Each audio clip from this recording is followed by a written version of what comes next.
Hey guys, it's Kaya, how's it going? And welcome back to my channel. So, as you'll probably see from the thumbnail, today's video is all questions about my boob job. So I did actually do a Q&A thing on my Instagram to get some questions because a lot of you have been asking a lot of questions since I got my boobs done. So I thought I would do a video and answer them all on here. And we also have Creeper with us today because every single time I've tried to film, she's decided that she wants to be in the video, so sorry about that. So if you didn't know, last year I did actually get my boobs done. So I had an uplift and an implant. And yes, I was super happy with the results. It was very painful. But yes, so everyone is asking me how I got on with it, so I will start with the questions straight away. So, the first question I got is, why did you get them done? So basically, it's something that I've always wanted done, like for so long. Like, they just didn't look how I wanted them to look, basically. So, and then with competing as well, obviously you'll know if you've competed that when you really diet down, you have zero boob left. Like, literally nothing. Like, I'll post a picture here for what it looked like when I was competing with no boobs. And as you'll see, I have nothing going on. Like, there is nothing there. And then after that, when you put weight back on again, I don't know, they just didn't, they weren't kind of like up here like I wanted them to be. So yeah, it is something that I have always wanted, as I said, so I decided to get them done. So it wasn't for competing. One of the questions I did get is, did you get them because you needed it to compete?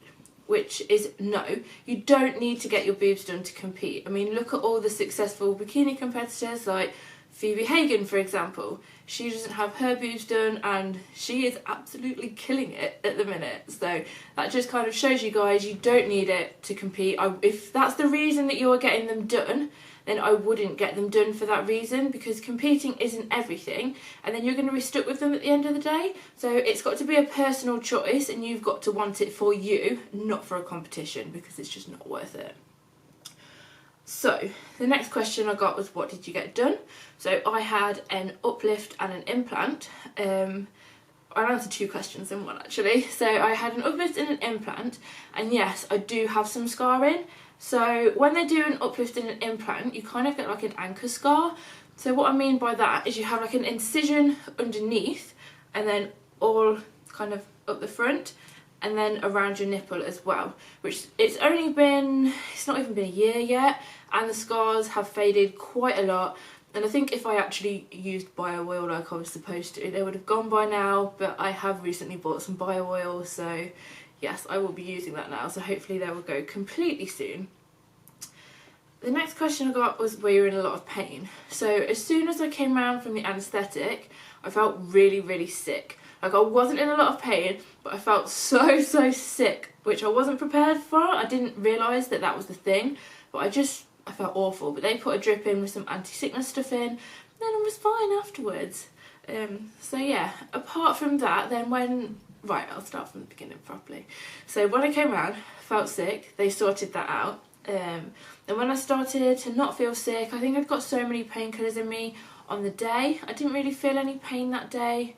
A bit sore maybe, but I was just kind of super excited, like looking down like, oh my god, yes! So yeah, and then I got home. It was a long trip home because I had my surgery done in London, and then I don't live in London. I live a couple of hours away from London, so then we had to drive back from London. So we did that, and then I got home and then kind of went to sleep on the sofa, because you are supposed to sleep sitting upright with the bra on they give you kind of like a compression bra, so you're supposed to sleep with that on. So I just found it easier to sleep on the sofa, so that's what we did.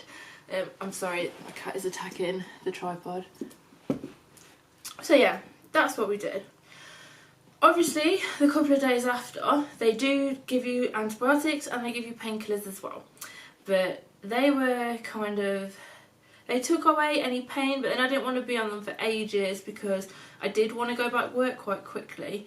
So I did only had 2 days off work and then 2 days weekend, and then I went back to work. But I have an office job, so I'm not really doing anything that requires like strenuous lifting or anything like that. I literally just sit at a desk, so I wasn't really at risk of injuring them, really. I didn't pick up anything heavy, so that was fine. Painkillers took away the pain fine. It was a bit uncomfortable sleeping, to be honest, but yeah, you get used to it. But you know, like if you are like so used to like sleeping on your tummy, like I love sleeping on my tummy, and then they're like, oh no, you can't actually sleep on your tummy for 6 weeks. I was like, so much harder than you thought it would be. But yeah, another question I've had is, how long did you take off the gym? So they recommend that you take 6 weeks off any training and exercise, but what I did was I actually took 2 weeks off completely, didn't do anything for 2 weeks, which was driving me insane because I love going to the gym.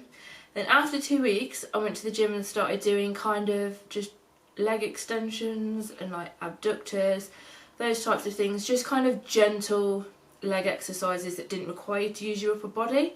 And then I think after about 5 weeks I felt okay enough in myself to go to the gym, so I started doing some upper body stuff, just anything gentle, but I did not train chest. I don't think I actually trained chest for probably about 4 months, I want to say.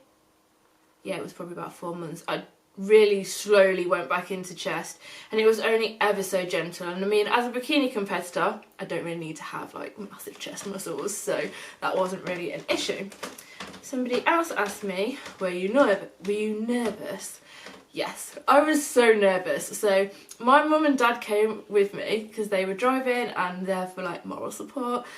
And I can remember sitting in the room where they like do all the drawings on you and they put that weird ass gown on you, and then they give you these pants that were like some like oversized weird thong, but it was like a thong both sides, and I was like, I have no idea if I'm putting this on the right way. And then you have those like really sexy looking compression socks that you have to put on as well, and I looked a mess.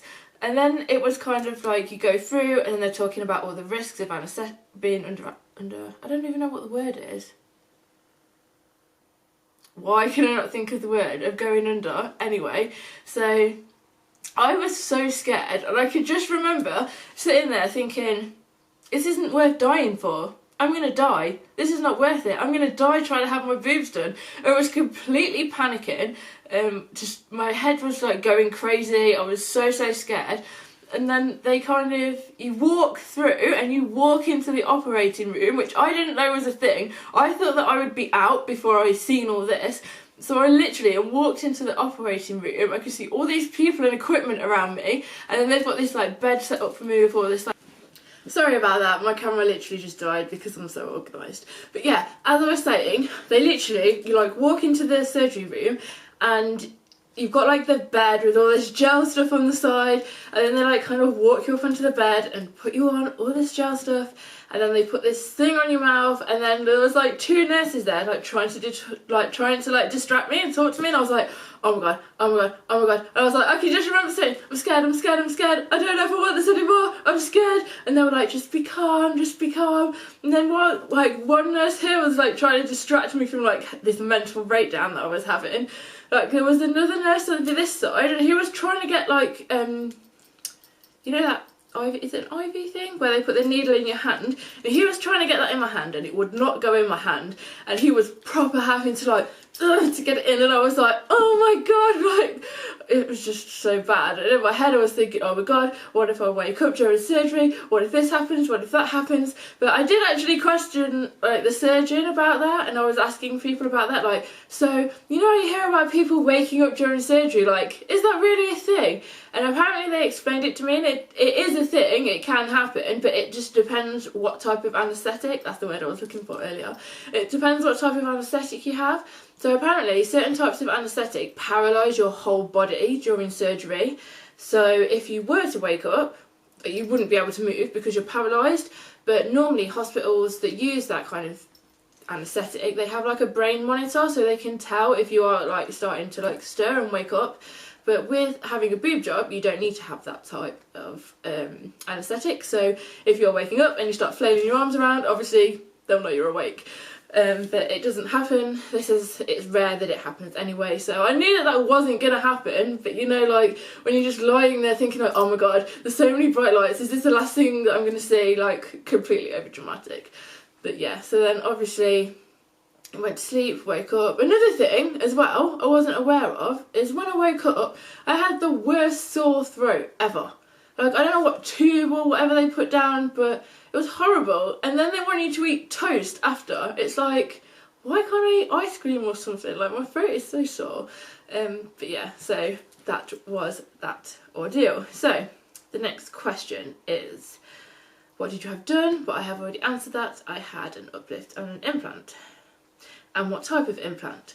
So I had a different type of implant to normal. So it was still a silicone implant, but it's called a B-Light implant. So the only way to describe it is normally when you've got like a boob job, the implant is like round, so it looks like a ball. Whereas my implant is kind of like flat and then with like a curve on top like that. So like the back of it is flat and it sticks to you flat, and then you just have the curved bit that sticks out there. And it was a high profile one that I had as well. So it looks, when you actually look at the implant itself, it kind of looks more like polystyrene than a normal implant, but that was what I wanted because they are a lot lighter, so obviously there's more chance of your boobs staying up, and obviously the heavier ones, they're more likely to drop again, which is not what we want. So yes, that is pretty much it. Let me make sure I've gone through all of the questions. Yes, I think I have. So if I haven't answered any of your questions, then leave them in the comments down below and I will get to them and I will answer them, I promise. So thank you for watching. If you liked it, please give it a thumbs up and subscribe, and I will try to make sure I get back to posting every week. Thanks for watching, guys.